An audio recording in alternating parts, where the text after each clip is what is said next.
Venturi. Hey guys, Dismal here, and today we're going to try to review the Venturi. Full disclaimer, this isn't really a full-on review like in the style of Drac or, Valor Blasters or, anything like that. This is really just more of me just spewing my opinions and things I like and things I don't like about the Venturi. With that being said, let's get on with it. The Venturi is a sidearm, a secondary, a hand cannon, a primary. To be honest, there's a lot of things that the Venturi is. Let's get the main one out of the way. The Venturi is fucking massive. How massive is it? Well, here's your Venturi, and here's what would be considered one of its competitors in the secondary market, the Scamp. It's big. It's quite a bit big. I mean, I'm putting it end to end from here to here, not trying to count the T-pole, and that's probably like a good, half inch, quarter inch, somewhere around in that ballpark. There's a clear difference. And of course the Venturi is a lot heavier because these panels are metal.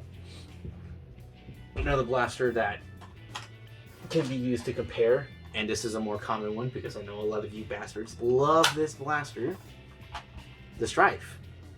End to end, not counting the T-pole, the Strife is probably the closest to the Venturi, with the only exception just being the thickness, because of course the Venturi is thicker since it houses a plunger tube, whereas the Strife just has a cage and wheels. Now that we have that out of the way, let's talk about things I like about the Venturi. One of the things I like about the Venturi is of course the grip. Yes, despite it being massive, for my average size hands, although everyone likes to give me shit that my hands are small,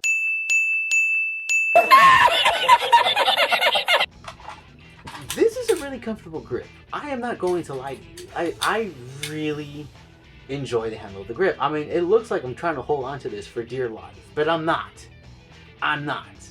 It's just that big. But you just have a lot of real estate. It's free real estate. For comparison, and I'm going to bring the Scamp back, here's a Scamp. My hands should fit a lot better, and it even has a little detent so you can kind of like choke up against it, but I'm not really choking it up against it.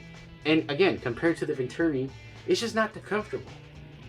The other thing is that, actually, let me just leave it here for a quick second. The other thing is that the Venturi is K25 powered, so is the Scamp.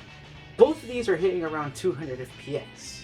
But the main difference between the Venturi and the Scamp, and this is also just having to do with how it's primed, is that the Venturi is actually a lot easier to prime, despite it having a bigger grip. Here's me trying to attempt the Scamp live time. See? And that's usually how it happens at wars as well. I'm not really that entirely weak. I'm capable of priming a 14 kilogram long shot, no hesitation. Okay. But if we come back to the Venturi, and as you can see, my hand looks small. Look at that T-pole. Look at my hand on the T-pole. My hand looks small on the grip. My hand also looks small on the T-pole. But watch how easy it is for me to do this. No hesitation at all. Absolutely no hesitation.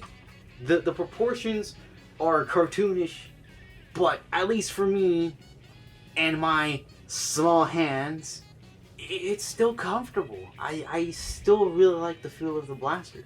And again, all of the weight is basically where your hand is. One other feature that I like about the Venturi that I don't see being mentioned often, according to Northeast Designs, you can actually put a worker scar on it. I don't have a worker scar, but I do have one of these. And sure enough, it fits just fine. Now personally, I don't really think you need a scar for the Venturi. I actually found that without it, despite it hitting 200 FPS, it is fairly accurate. I've been using, Adventure Force Pros throughout the entire time of me firing this blaster outside of the camera, and I have found that it has been pretty accurate. I've been shooting at a light switch 50 feet away from me without the scar, and then with the scar. Without the scar, I could probably hit that light switch 6 out of 10 shots, whereas with the scar, you're boosting it to around 7, 8 out of 10 shots. Now, of course, keep in mind that with me shooting a light switch, I have been using a red dot, You can use the irons, although I found that the irons, at least for me, the irons are a little tricky to use, but they're still serviceable. But I mean, if your red dot ever goes out, you can easily just try to use the irons that the Venturi has, and you could probably get away with it. Another thing that the Venturi can do that other secondaries can't do, if you want to count this as a secondary, is that the Venturi actually has a Carbine kit. Now currently, I don't have mine fully prepared yet to actually install it on the blaster.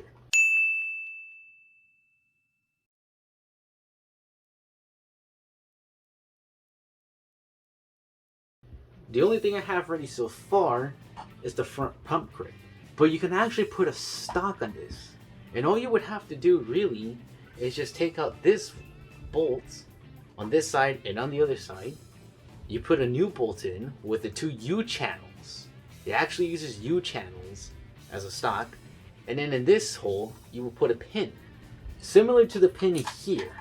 I think it's actually roughly the same size. You just put a pin in there, and then now you have your stock. And then you put, of course, you put, this little guy in front of here, and now you have a pump crate. Now you could be saying, oh, but if you could put a stock on a Venturi, it's going to make a blaster that's already big even bigger. Wrong. With the stock, the Venturi becomes the same size as the Lynx. How do I know this? Northeast Design was actually the one who told me about it. Now we go to the cons. And for me, these cons aren't really cons. It's more of just, hey, this is what's wrong with the blaster. This is what I think a lot of people liked about it. The main one, the weight. The Venturi weighs a kilogram, specifically 1.05 kilograms. But for the sake of this video, I'm just gonna say it weighs a kilogram. So it weighs as much as a filament roll.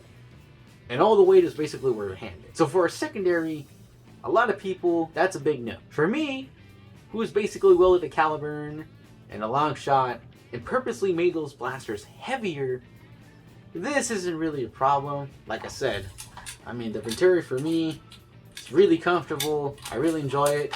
And I'll be honest with you, throughout the whole day, before off camera, I basically have been just throwing this around. And at this point, I don't really feel the difference anymore. For me, the Venturi just kind of feels pretty normal. For me, the Venturi just feels like the Scamp again. And where it's at first it was kind of heavy. Now I'm just so used to it that I can just pick it up and not even flinch. The only other downside that I can see to the Venturi, aside from the weight, is of course the size. I'm not going to get too much into it. If you don't like big blasters, you don't like the Venturi. Now, would I recommend that you buy a Venturi over any of the other secondaries? That's really only a question that you can answer yourself. If you don't mind the extra size of the Venturi and the weight, sure, go for it. Buy a Venturi. Assuming they're available right now, it'd be a hardware kit or, a fully assembled version. However, if you are new to the hobby, don't get a Venturi. Now you could be saying, oh, what do you mean? I built this Venturi. I've probably been in this hobby for a good 3 years now. But I am also not the smartest person when it comes to building things.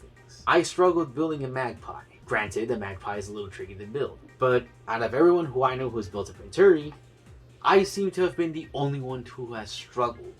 How much did I struggle? These panels were originally supposed to be polished aluminum. And let's just say that I had a little accident.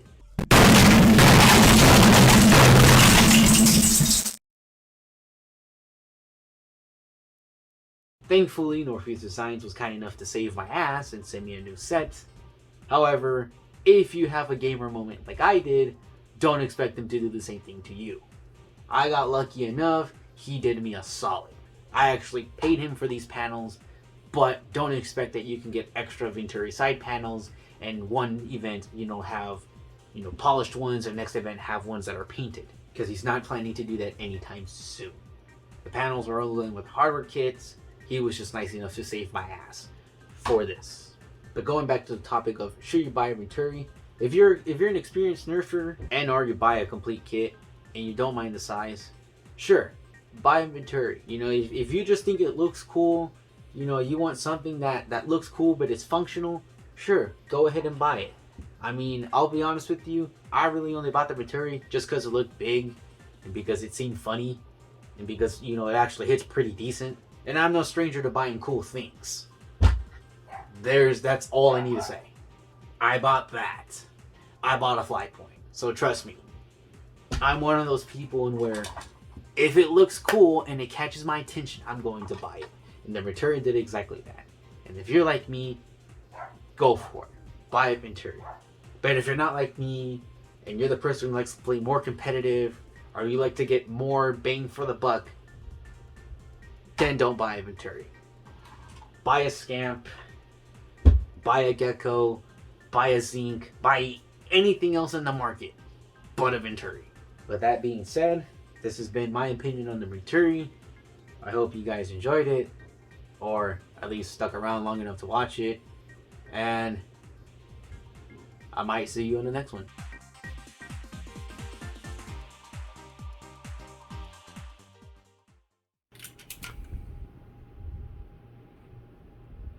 Amogus.